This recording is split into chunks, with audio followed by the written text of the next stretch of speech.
Cactus. Let's go. We've got your wrestling, matchups, rankings, defeats. We've got your takedowns, upsets. Who won it? Who got beat? We're Mike, Jack, and Mike. We've got those controversial calls.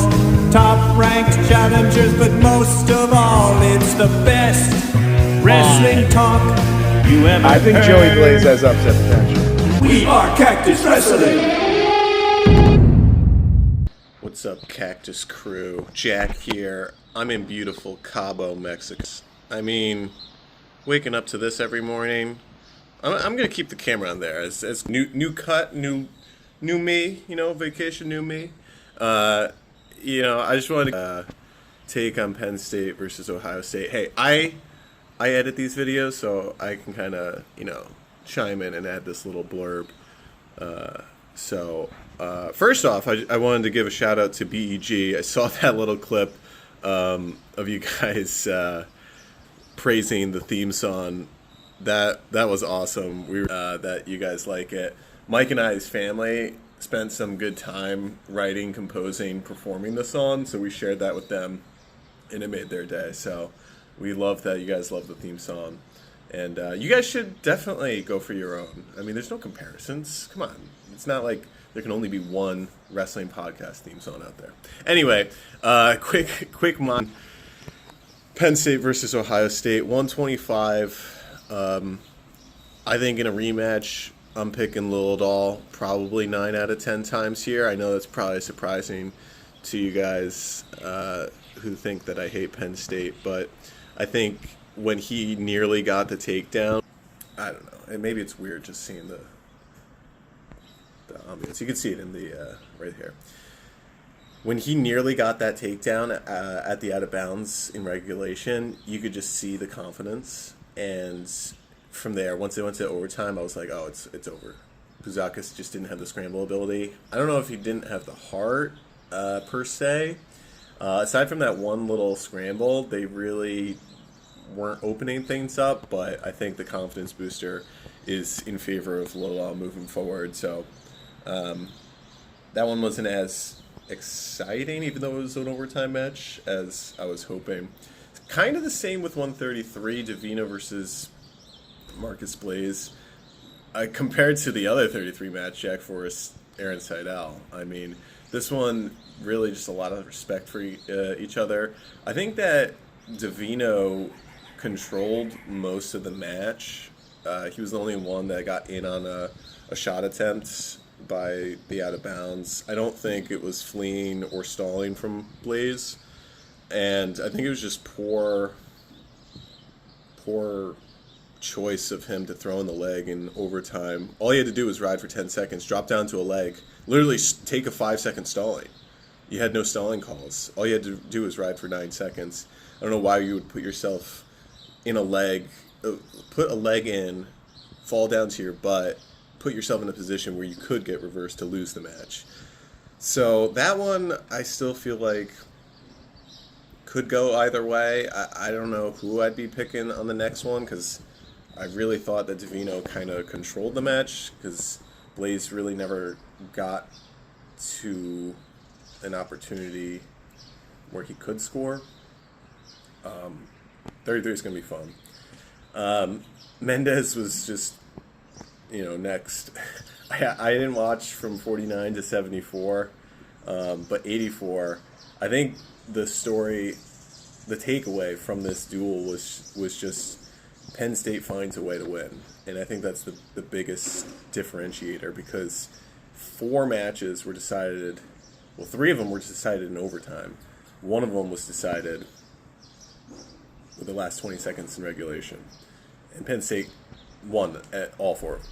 So I think maybe their mindset is just maybe stronger. Their will to win is stronger, especially heavyweight. But Fishback wrestled the better match, I thought. I mean, he got the first takedown. He committed to the ride.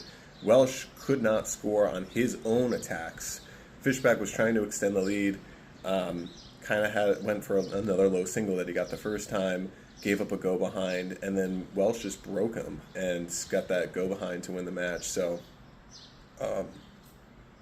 it's just, and I've been saying it like Welsh, it's gonna bite him eventually. You can't just keep expecting to win matches this way. I know it's not his expectation to like go in, get taken down, come from behind and win. But I feel like with him in particular, it's just these nail biter matches, he keeps squeaking out, and it's not a great recipe for success. And who knows, maybe he pulls a string of them together at nationals. But I just know the field is super, super deep, and Fishback's a guy that you wouldn't expect to take Welsh to deep waters like this, especially at Penn State. So that one I was a little surprised by. And then heavyweight, I have been saying that Mirasola does well against lighter heavyweights. The reason I picked Feldman in this match was because there's a glare, because he beat him 10-3 in the duel last year. So for Mirasola to make that big of a jump in 1 year is just wild. I mean, Feldman didn't look as crisp. A lot of the Ohio State guys, aside from Mendez, I mean, Davino looked good. I mean, Fishback wrestled great. He just gassed out. Yeah, I mean, I don't know. I don't know. So Mirasola gets it done. He's dangerous against those smaller heavyweights. I still think he's a fringe All-American guy, but he's dangerous against those smaller heavyweight guys, like I said. So that's my little spiel. I'll get back to the mics. Take it away, mics. Enjoy. Welcome back to Cactus Wrestling. You're here with Mike and Mike in the evening. It is us. It's just us. We got no Jack. Jack went on vacation, but Mike's back. Mike had a wonderful vacation.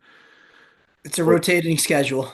Rotating schedule. I will be on vacation. Well, no, I won't. I won't be on vacation anytime soon. So you'll still get me. I know you guys all love that. We had well, I don't know if we'd call it. Well, I mean, it was an exciting match in a sense. Penn State, Ohio State is what happened. That's what we will be talking about. But before we get to it, it has come to our attention that we got quite a bit of love from a fellow channel that we are big fans of, BEG Wrestling. Yeah. I mean, self-admittedly, it got past me. I didn't see either of the videos that they had aired when they originally had aired. We mention it all the time. We work full time. We both coach.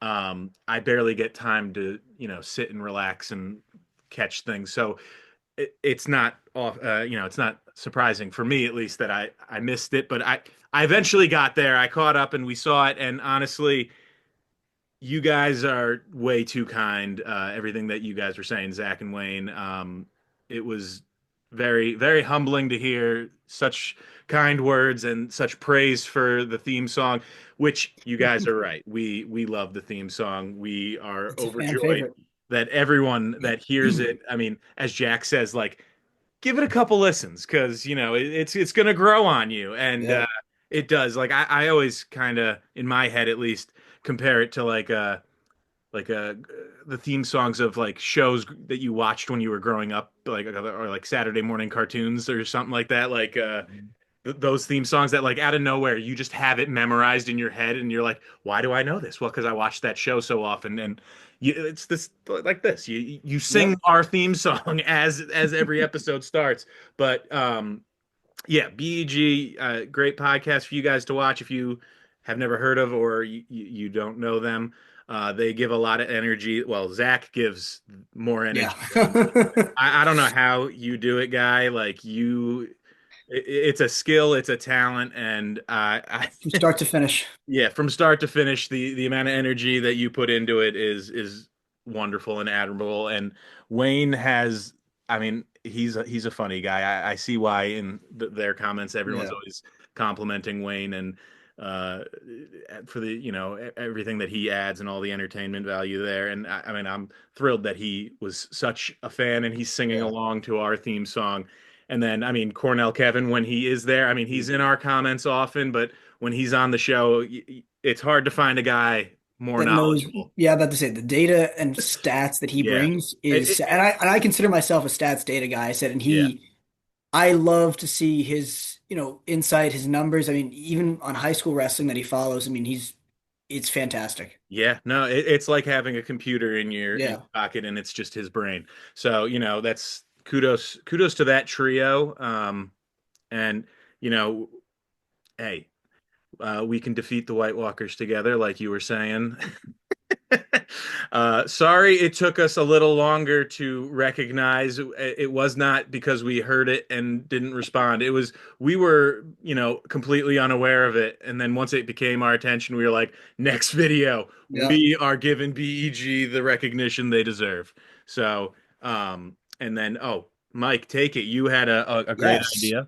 We would love to have you guys on. And Jack's gonna reach out about doing either, updated pound for pound kind of slash Hodge watch video that we were talking about, or another wrestling superlatives video. Mike, Jack, and I have a lot, we obviously, bounce ideas off each other, but we'd love to have, more names, more more flow going on. And I'd love to hear you guys' insight on some of these new upcoming videos that we want to do and make something really great together.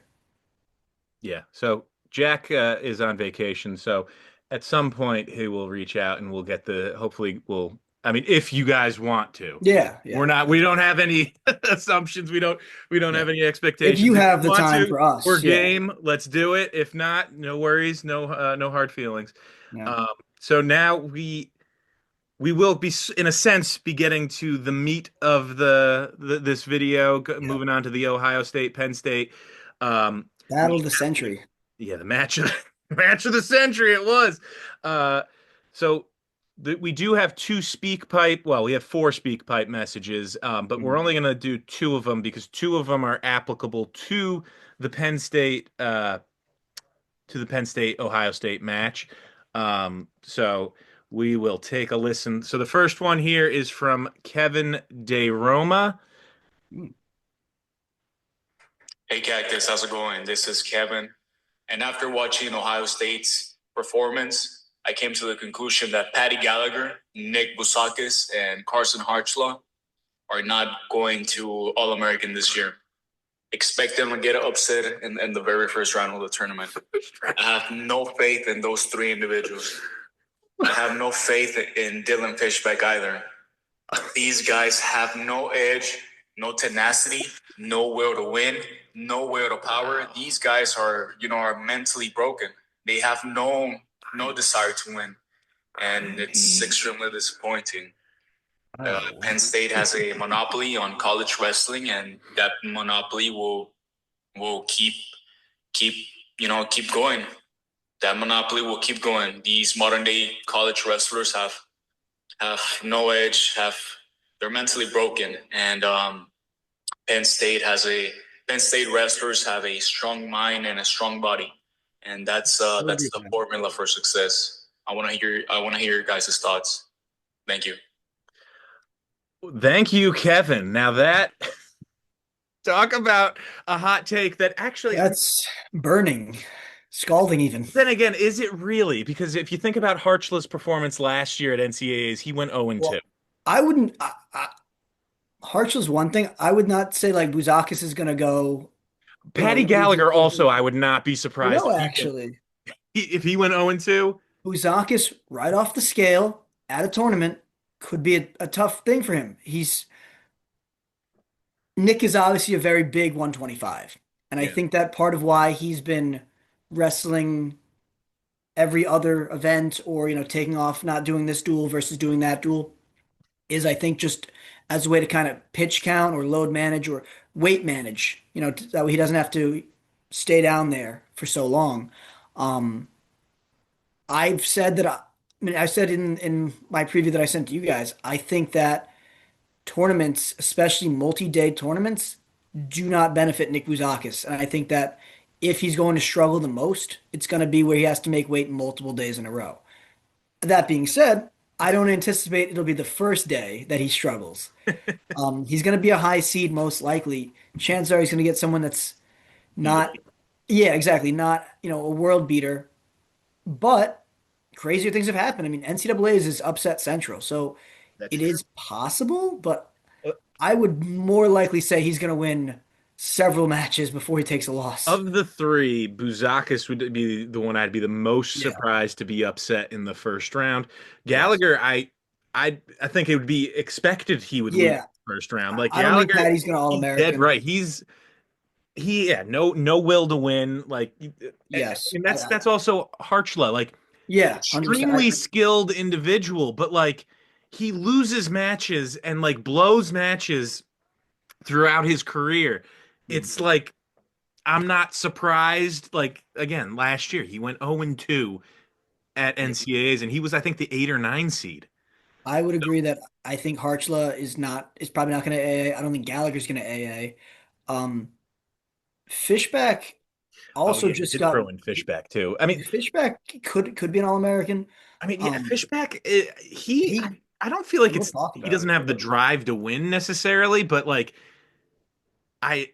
I feel like he doesn't know how to put it together because he gets all these really close Yes. overtime wins and loses. Yeah. So like I could see I why get you it. would think he doesn't have the desire to win, but like Well, a lot of guys are going to harp on him that, and we'll talk about it in the Rocco Welsh match, but like he physically broke yeah, in that match. yeah. And a lot of guys, I saw comments when I watched it on YouTube. Shout out to pirate YouTube channels.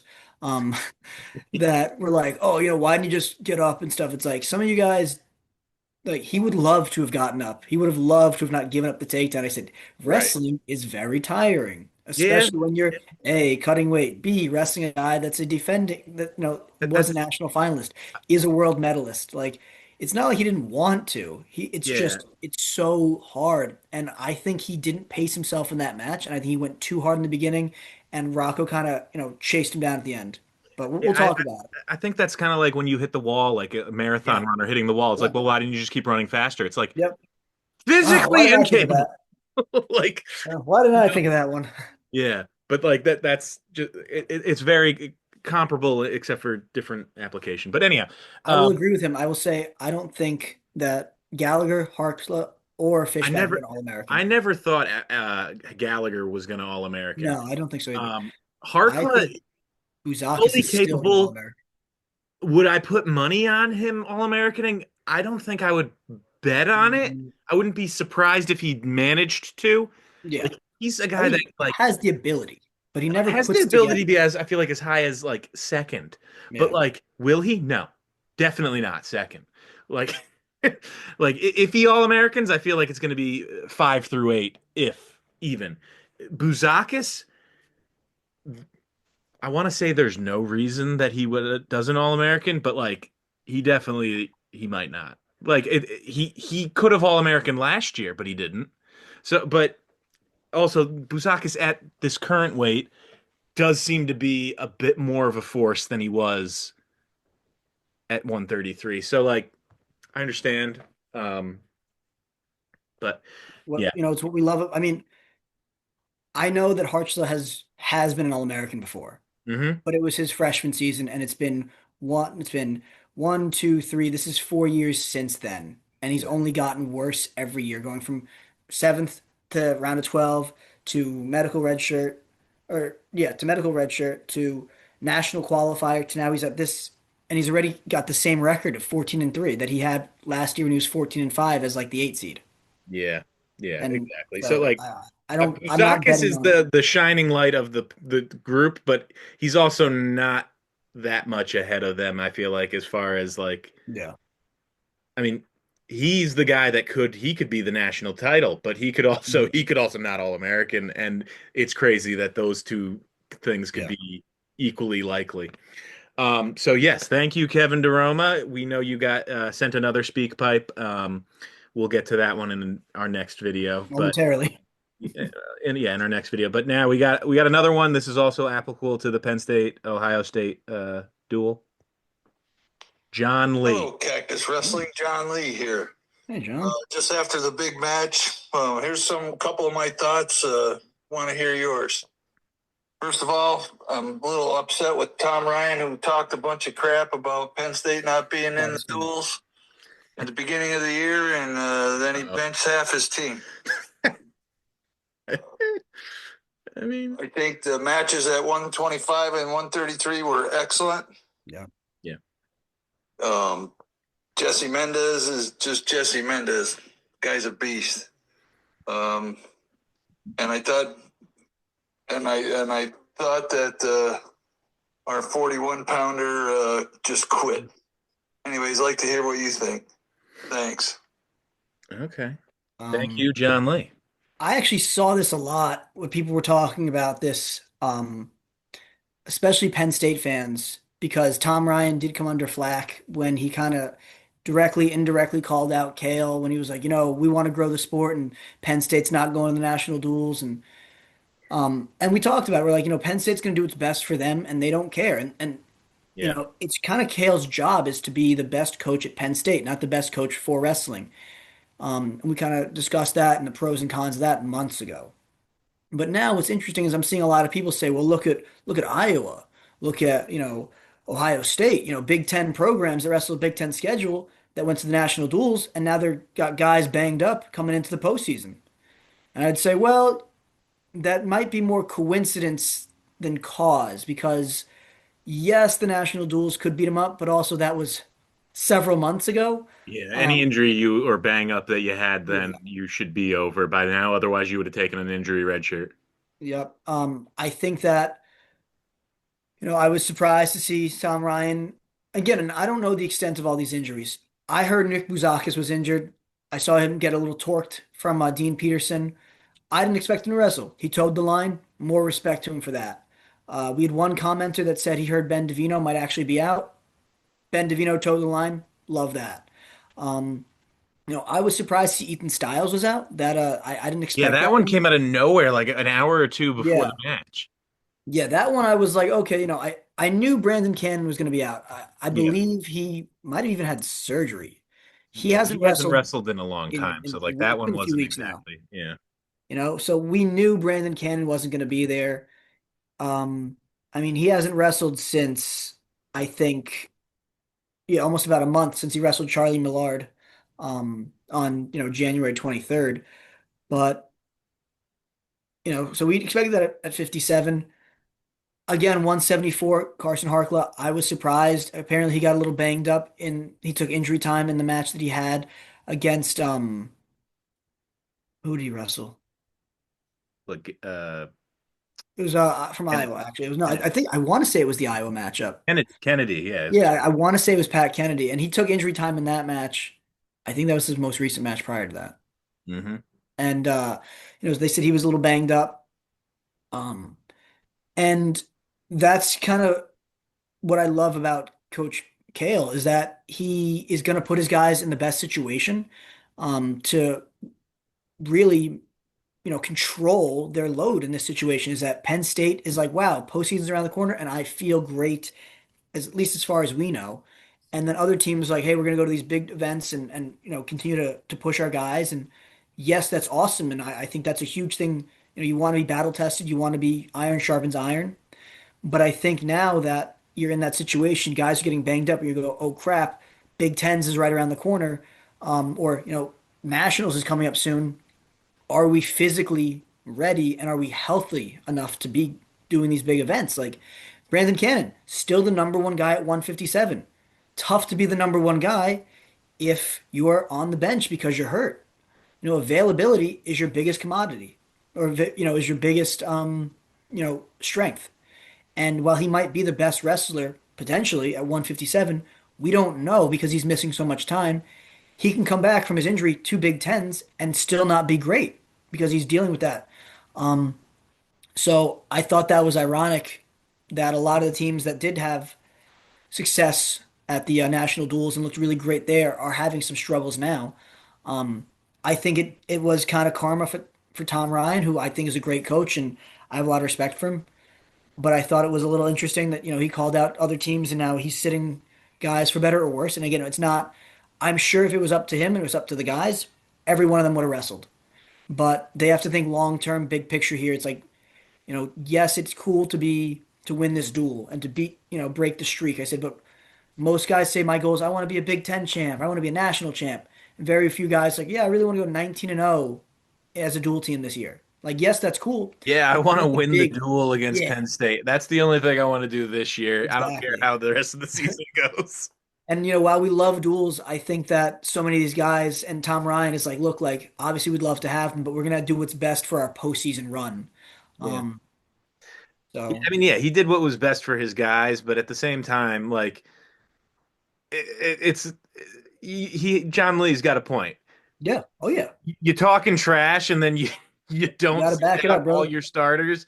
Like, okay, granted, there were probably, I mean, these guys are injured or whatever, but like, Yeah. I At the end of, I mean, yes, there's still time to the end of the year, but I know that, and we've talked about this, is like guys are gonna make that walk at NCAA's no matter what. And yeah, so, kind of part of the sport, and we've talked about this, is it's not the person that wins nationals, the person that wins worlds, whatever tournament it is that you're at, it's not necessarily the best person in the nation or the world. It's who's the best at that day.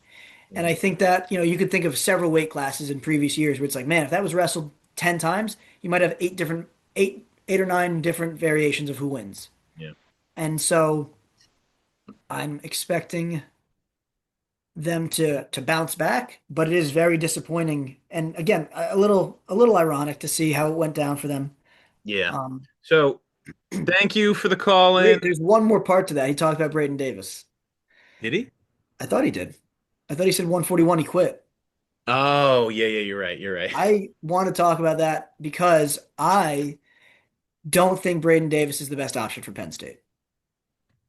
And I don't think that's like a crazy controversial thing to say. No. Um, I think that there's a real chance I think we could see Nate Desmond take over for the postseason. Um, I don't know what's going on in the room, but I look at the rankings and I say, okay, is Braden Davis better than someone like Ryan Jack, who's a fringe All-American right now? And I would say I'm not sure. I don't think so. Is he better than someone like CJ Composto or Vance Vombauer or even Nasir Bailey? And I don't know. I don't think so. And but what's again, it's so interesting is that he was beating Brock Hardy on his feet.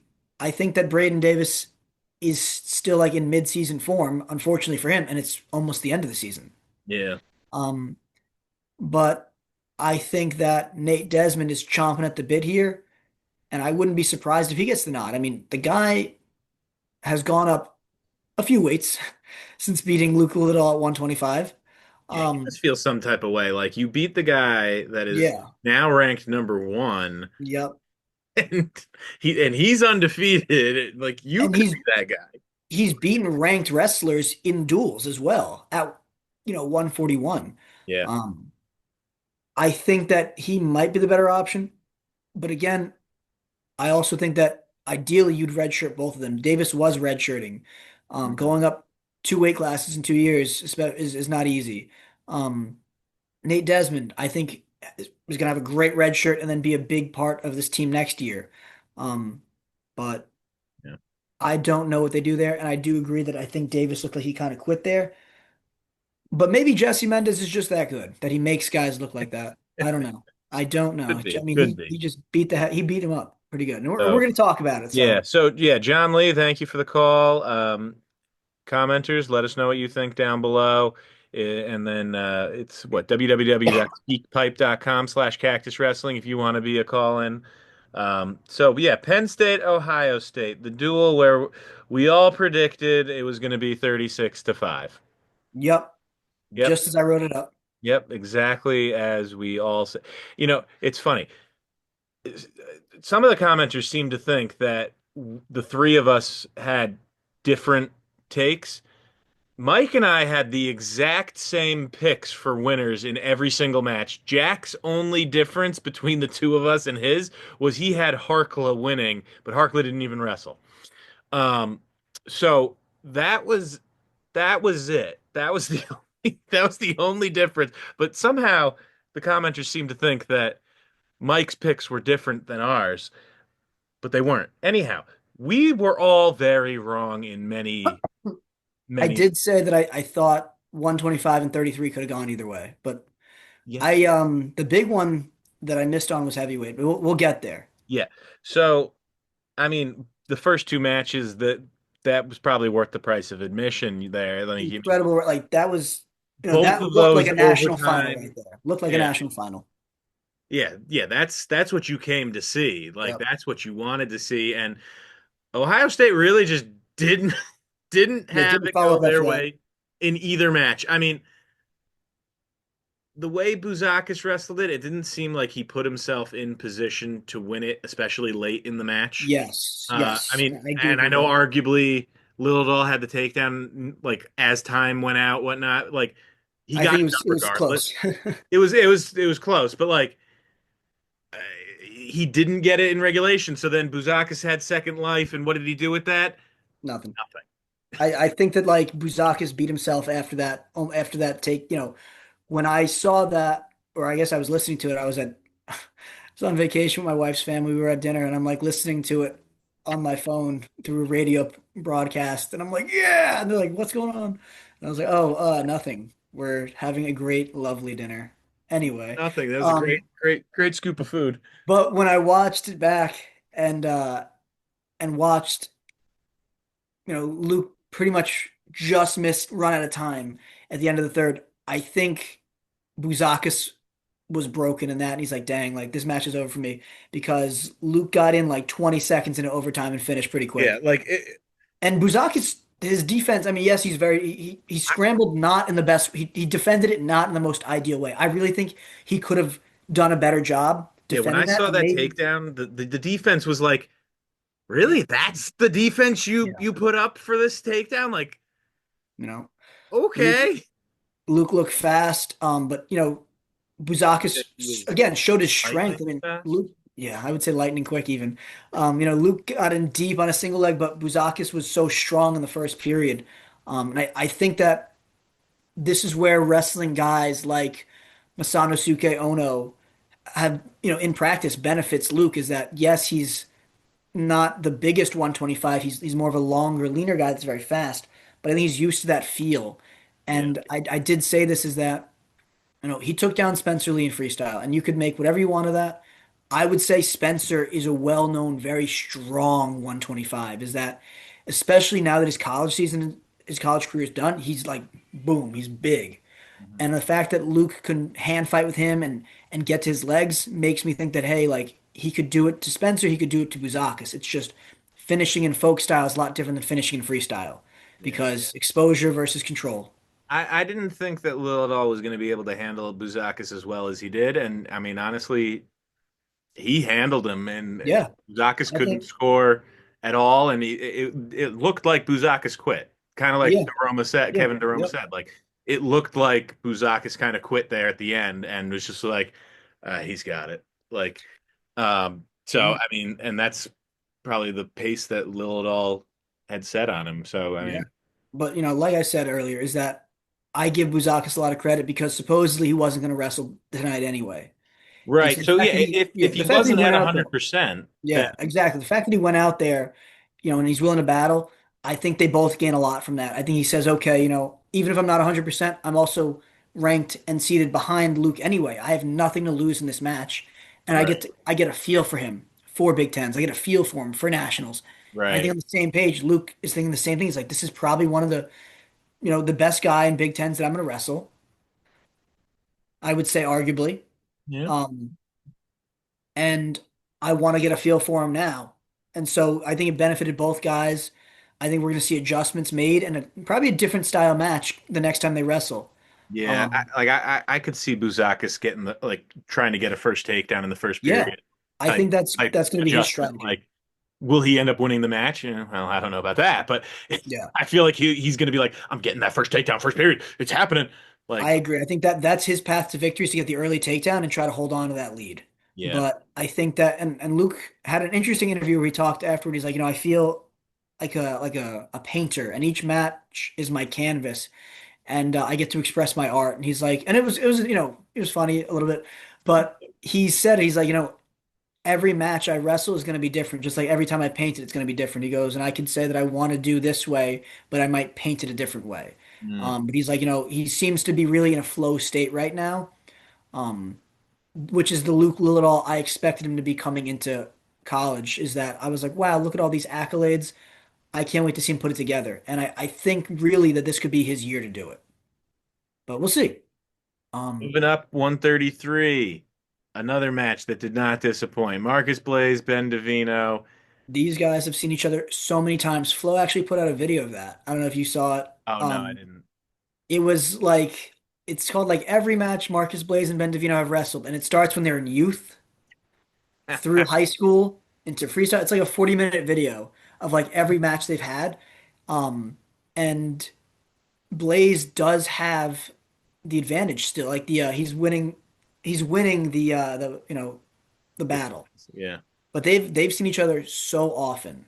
Um, I mean, and neither one of them could score until tiebreakers, and yeah, arguably, dude, I think Davino that blew yeah, it. dude, I was say I He got away in 9 seconds. All you had to yeah, do was ride him for 9 seconds. I don't think he had a stall warning he against him. So didn't like he he could have didn't even. dropped to a leg. And What's funny is that as soon he could have just he didn't even he put legs in, and from like a standing position he came in, I think it was the right leg. And even the announcers were like, "Oh, this position's risky because it could lead to getting a reversal." yeah, And I'm like like, "Dude, yeah, just you could have rode him for 10 seconds and then just cut him, and then you went on by default." yeah, exactly. Like he gets away in 10 seconds, you just win if he can't take you down, Yeah, which he hasn't in 8 minutes or 9 minutes. So yeah, like I feel like that was poorly managed finish there for Davino. yeah, In a rematch, I think it could go either way. Like yeah. that's These really guys are not like, so oh, this is definitively gonna go. Like, I mean, I feel like Lilidol on Buzakis in a rematch, I slightly favor Lilidol, yeah. but whereas Blaze Davino, I think that's a coin flip. I really, and it's not me being a hater. I've watched Ben Davino a lot. I've watched Marcus Blaze a lot. I thought Davino could steal this one, just like I think Marcus Blaze could steal the next one. Um, it's just two completely different styles, and I will say, a lot of people were like, Davino should or Blaze should be hit for stalling, and I watched it, and I'm gonna say the same comparison. It's the same people that were saying that Antrell Taylor shouldn't have been hit for stalling when he wrestled PJ Duke. And the same reasoning is he was holding center. I would say Davino, it looked like he took a lot, of course, more of the offense. But Davino was shooting, shooting, shooting. Blaze really didn't take any real shots, I think, till the third. And even then, like his offense, a lot of the match was he's just going to try to snap and hang in that front headlock position and look for an ankle again. Not like committed not committed shots, not committed attacks, but because he held position so much in the center and he didn't come out of his stance, I think it's hard to hit him for stalling in that perspective, which again relates to Blaze is a freestyle guy. That's a huge thing that you see in freestyle. You can't evade, you can't, you have to stay in the center. I think he did a great job of that, the same way that Antrell Taylor did. What I will say though is in the third period, Davino's in deep on a leg. He comes up to it, looking to finish, looking to finish. Blaze kind of like was working towards the out of bounds. I thought they were gonna hit him for stalling there, but and again, it's I'm not a referee. What the announcer said, and I was like, oh, okay, that I could see that is that as they were going out of bounds, Blaze spun like he was looking for a go behind. He kicked out and like kind of looked for that go behind position, and they're like, oh, like that was very smart of him because he's not stalling. Then he's tactically wrestling on the edge.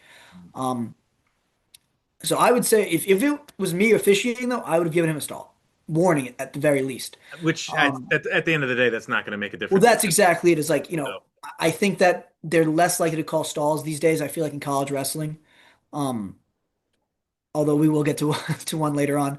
Um, I think that Blaze wrestled a very tactical match. He's very smart at those positions. This is the kind of Marcus Blaze that I expected most this year is that he's so tough to score on. He scores when he needs to typically. Um, I mean, but yeah, he scored when he need to, but I think Davino was Davino just blew it, I would say. yeah, I Davino really blew think it. that Like Davino should have won the match on Friday. there was no reason for Davino to ride longer than 9 seconds. And I think Yeah. that, but now I would say Blaze is in his head. Is that if you watched it, he gets the reversal. Davino looks to come up, looks to get his escape, and Blaze just pulls him back down. Then DeVito just puts his head on the mat and just stays there for the next 6 to 7 seconds. And Yeah. I was like, he broke him. I go, and now that's gonna be the mental battle going when it's a game of inches like that between Yeah. these two guys. I really think that that mental battle is huge. Um, but Well, yeah, if it gets to tiebreakers again, yeah, I think, or even SV, like yeah, probably advantage Blaze. But if it can happen in regulation, then I think yeah, it's a coin flip. yep. Um, all right, well, moving on up, not quite as exciting. Jesse Mendez on Braden Davis, the tech fall of dominant. He Around, just yeah, fucking worked him. wasn't even close. Like that's what we all expected. Like that was, What's funny is that like the first period, I'm like, oh, this could be interesting. It's only 3-0 at the end of the first, and then end of the second, I go, oh, it's 15-1. oh, so Yeah, close.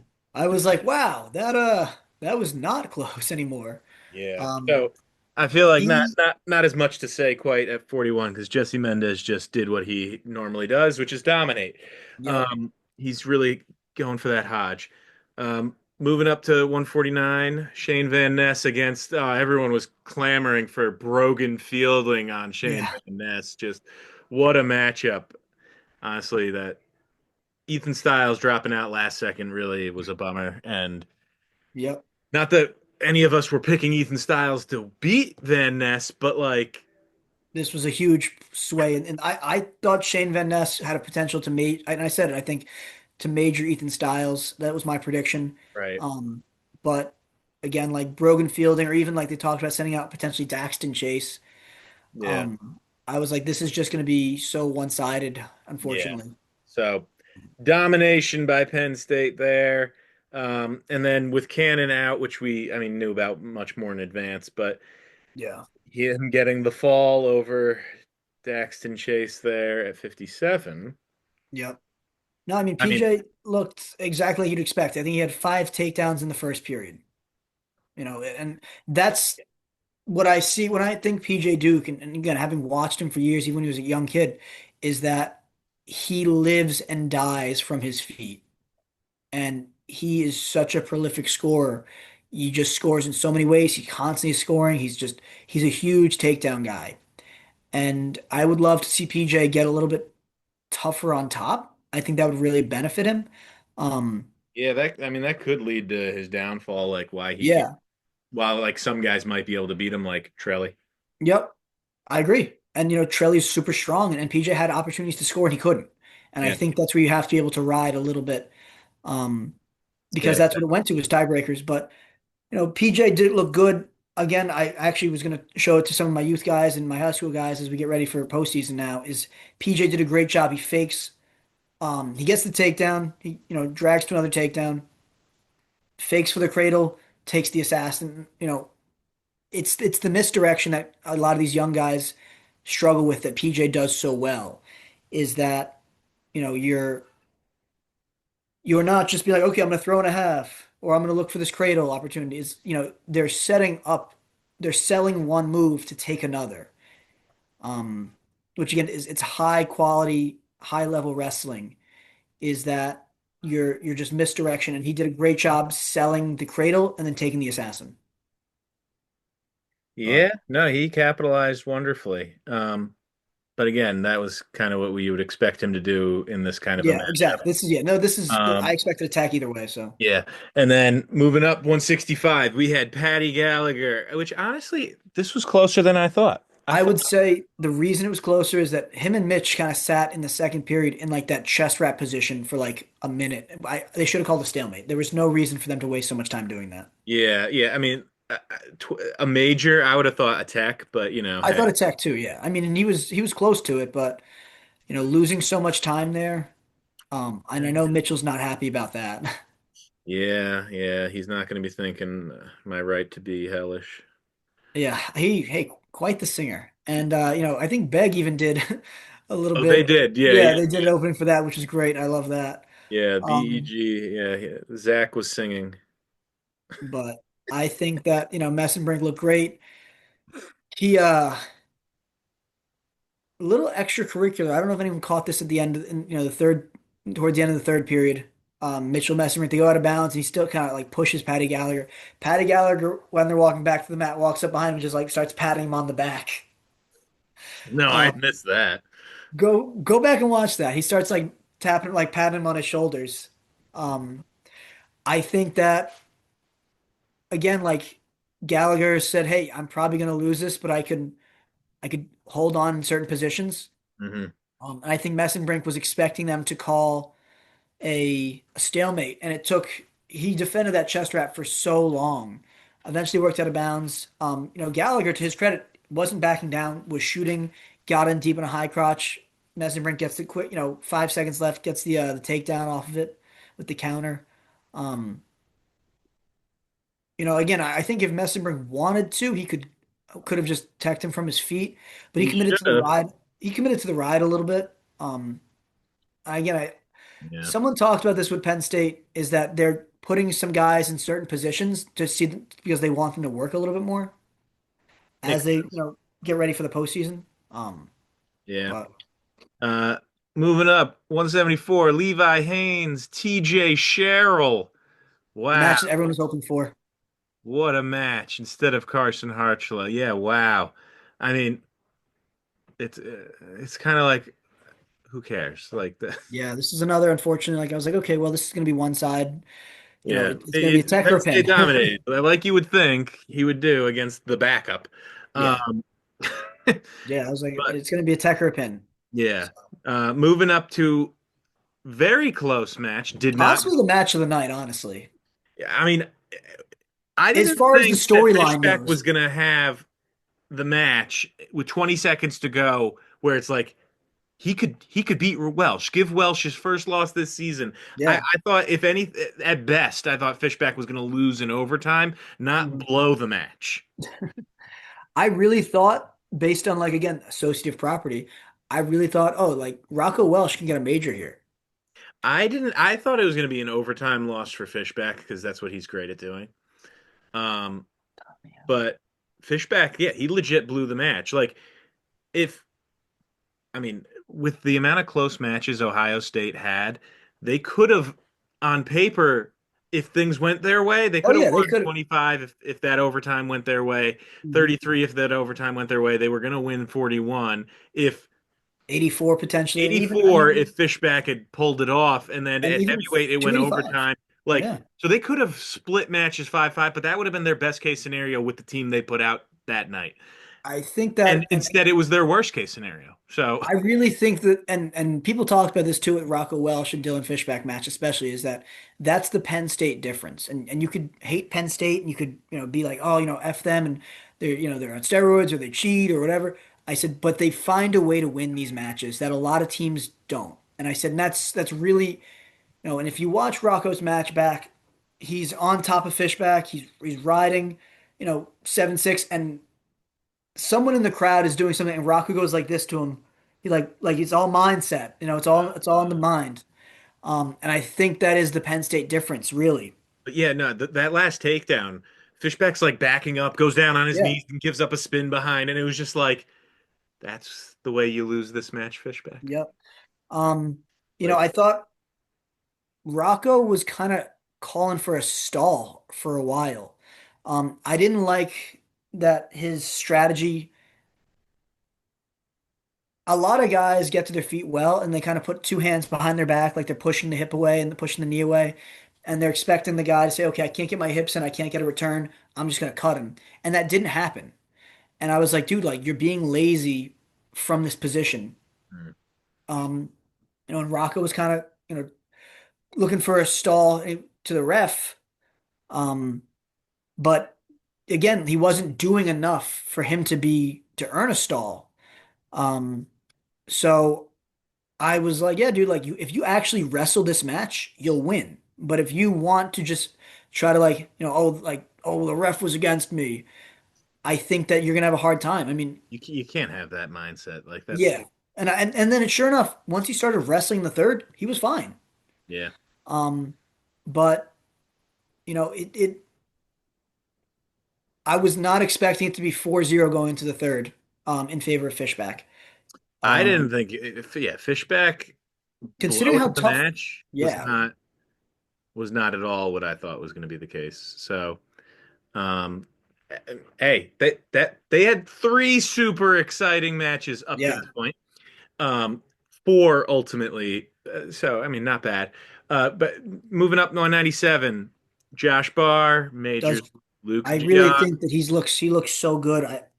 I know he's probably not going to win the Hodge. I said, but I think that there's a real consideration that if he wins out this year with the bonus rate he has and how he's been looking, I think that there could be an actual consideration for Josh Barr. And I would say over Levi Haynes. Well, he'd have to first beat Rocky Lamb. I think he will. And I won't get into it now, but I think that he looks really good. And I think that he's only getting better. I I'm actually thought glad he you was going to said that win. about Rocky. Yeah. I think you mean Rocco, Welsh, that is. No, no. I thought Josh Barr was going to win by tech. Um, it is what it is. Again, I think that when you're Josh Barr or any really, amazing wrestler, Jesse Mendez, whoever you want to be, the expectation is always so high for you. It's like, oh, like, can't believe you only majored the number 11 guy. Um, but I think that's what keeps the sport interesting is that these guys are constantly not just competing against other, their opponent, but themselves to try to do better and be like, hey, like last time I majored this guy, I'm gonna try to tech this guy now, and vice versa. The other guy said, hey, last time I got teched or last time I got majored, I'm gonna try to, if I don't think I could win, I'll keep it to a decision because I'll wrestle him even tougher and Right. I'll make it harder for him to take me down and whatnot. Um, so I think Josh Barr looked great there. And now time to start the Cole Mirasola apology tour. So up at heavyweight, Feldman Mirasola goes to overtime, and Cole Mirasola gets it done. And Feldman, what was the superlative I gave Feldman at the I have no season? idea. Wasn't I Most like bust?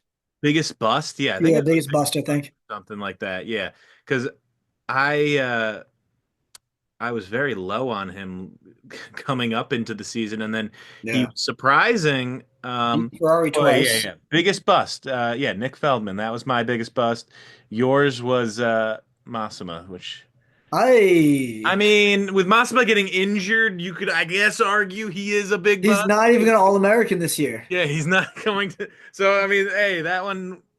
I mean, that's a wash for you, I think. Um, Feldman. I'm not even. I'm not even that surprised that he lost to Mirasola. I think Feldman, that it's mind-boggling that he like beats these guys really good and then he loses to other guys that like you'd think he should definitely beat. Like going into this match, everyone was thinking Feldman is heavily favored here. He definitely should win. And yet, nope. I think I Cole is very good. I've been high on Cole as a freestyle wrestler. I just think I thought he was too small this year. And again, like we've seen him well, take he losses. actually might still be too small. Well, that's what I was saying. Feldman's not that big of a heavyweight. That's what I'm getting at is that, we've seen him take a few losses. Nate Taylor is a bigger heavyweight. Yeah. Um, Christian Carroll, very muscular. I don't know how much he weighs, but I know he's got good size. Yeah. Um, Dense.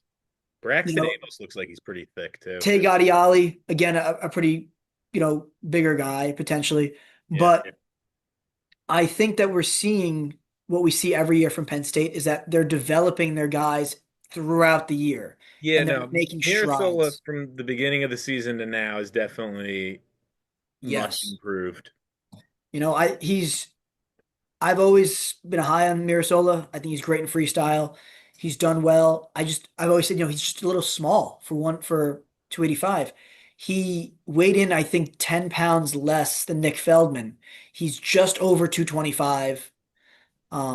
He's not a very big heavyweight, but he's getting better each time, it seems like. And Yeah. I really think that like the loss that he had to Christian Carroll in early December, the loss he had to Nate Taylor in early December, he has improved since then. Um, I think that he's getting closer and closer to being a serious All-American. And I think Yeah. next year he's going to be, if he can keep up the growth and both physically as his size and as a wrestler, this might be someone that could be in contention for a national title next year. Who's the field? Like Younger's gone. A lot of the guys are gone. It's a lot of smaller heavyweights. Hmm. But I I, thought I thought he had a takedown in the second period. It looked like Mirasola got in. He got deep on a single, worked for the finish. That went off the mat. Shoots again. Feldman gets in on a deep single. And I'm like, oh man, here comes the scramble. Mirasola starts to scramble. I think this is where reaction time has been tough. Is that if you watch it, and Willie Saylor of Matt Scouts kind of broke it down and three or four times. He's like, that's potential takedown right there. Then he plays a little bit longer. He goes, that's another potential takedown. He goes, that's also a takedown. And he goes, there were three or so different times where you would have called a takedown in favor of Cole Mirasola. Um, but again, that's where kind of the drawback to reaction time is, well, how much is too much? Um, I was surprised that they reviewed it and still said no takedown. Um, but I think that's just smart of Feldman to be like, hey, like I'm gonna just immediately come back to my feet. Um, yeah, super great match for Cole Mirasola. I think that again, he's a strong. He's. I had him as a fringe All American, round of 12 slash, could make it. I think he's really improved enough that I could see him being up higher on the podium. Um, and Big Tens is honestly, just so tough though. it also it depends on The the matchups. bracket, like Yeah, how the matchup is, because like if he runs into a guy like Nate Taylor early on, or even totally. AJ Ferrari, like I know Feldman's beaten Ferrari, but the way Ferrari wrestles, I don't know that Mirasola would necessarily be able to beat Yeah. AJ. I So think AJ's strategy is to ride, and I yeah, think that so he's a little bit strong from Mirasola in those positions. yeah, so like it, I think Mirasola's proven that he's capable, but Yeah, I don't know that he will per se. So I I'm gonna say it. I think next year's Penn State team might be even better. without Levi Haynes. They're only losing Levi, and they're gonna Tyler Kasak possibly gets back in the lineup. You know you have maybe Will Henkel. You have maybe Asher Cunningham. You have Masamana Suke Ono. Looking for a spot. You have Nate Desmond. I mean, Braden Davis. Like a lot of these guys are gonna have to battle it out for their I was gonna spots. say not all these guys can be in the No, lineup. but some of these, there's a lot of talent here, and a lot of these guys, and even Joe Seeley, these guys will be battling it out. I think this might be a better team next year. I mean, a sophomore PJ Duke, uh, a sophomore Marcus Blaze, a junior Luke Lilladall, you know, Feldman, Feldman, Mirasola, another year of growth as a wrestler and as a person. They could be for as good as they are this year, and I think they're going to break the scoring record. They might be even better next year, and that's I don't know that they'll break crazy. the scoring record this year. I mean, look, I've said it. I think they could have eight champs. Well, not maybe not eight. 25, 33, 49, 57, 65, 74, 84, 97. Okay, yeah, eight. I don't think that they I'm will. not saying they will have eight. I'm saying it's a possibility. I I'm think they're going to have we a get lot into of. the semantics of that too often. Yeah. Um, But so anyway, at the 36 end to of the 5. yeah, at the end of the day, yeah, 36-5, the exactly as we predicted. Yep. Um, to a T. It was kind of spooky that we got all of these right. Um, no, we were wrong at 25-33 and then heavyweight. It's But I we say it every year, and that's kind of why I picked 25, 33, and I said, Penn State can't possibly win all the coin flip matches, and then they do. And they just that's what they do. I They mean, win those matches somehow. listening to the radio cast as it was going, like being there, like that's got to be like some crazy energy. Oh my gosh, yeah, that's got to be insane. Like, and then if you're a Penn State wrestler, you have that kind of crazy energy that's cheering for you as opposed to against you. Like, that's got to be an exciting atmosphere to be a part of, Mhm. to say the least. But yeah, so yeah, we'd love to hear from you in the comments down below. Let us know your thoughts on the Penn State Ohio State duel. I would say it had four very exciting matches and could have had more if they brought more of their starters. But, at the end of the day, they still had those four. It was not the final result that a lot of people thought it would be. Um, I kind of, I kind of wish it was a little closer, a little bit more exciting, but at the same time, I guess Ohio State just needs to be better. It's Do you think, and this is a question for you and for the viewers, is Ohio State the number two dual team? I mean, this is their only loss thus far. Do you think Oklahoma State would have done better against Penn State? That's That's my interesting. lasting question for the That's viewers. interesting. In After having this would have been a better question before Ohio State, because Yeah. Ohio State, it's not that hard for them to do better. If they win two matches, they do better. Yes. But I did see a stat that I do want to talk about quickly with the national duels. Let me see if I could find it, but um because I thought again it's just okay, here it is. It's from I don't know who actually put it out. But Penn State defeated the two finalists from the Paycom duels, Ohio State and Iowa, by a combined 68-8 Oh, yeah. score, winning 18 of 20 matches in those duels. Um, and so the guy said, it's better that the Nittany Lions didn't attend, let someone else get a small victory to start the season instead.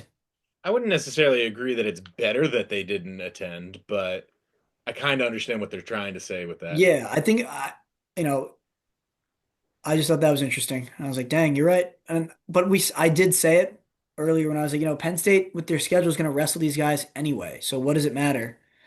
When they do it at week one versus Well, week they're nine. not wrestling Oklahoma State at any point, so Oklahoma State didn't win, so yeah, well, man, but maybe they should have. I guess we'll have to talk about Oklahoma State coming up. Because Iowa doesn't have Massima anymore. In a rematch, I think Oklahoma State wins. But oh yeah, spoiler, we're going to talk about that soon. Oh So yeah, yeah. we'll see you in the comments down below. Thank you again for watching Cactus Wrestling. Speakpipe.com/Cactus Wrestling for those call-ins. We love to hear from you. And one last time, BEG. If you make a song, we'd love to hear it.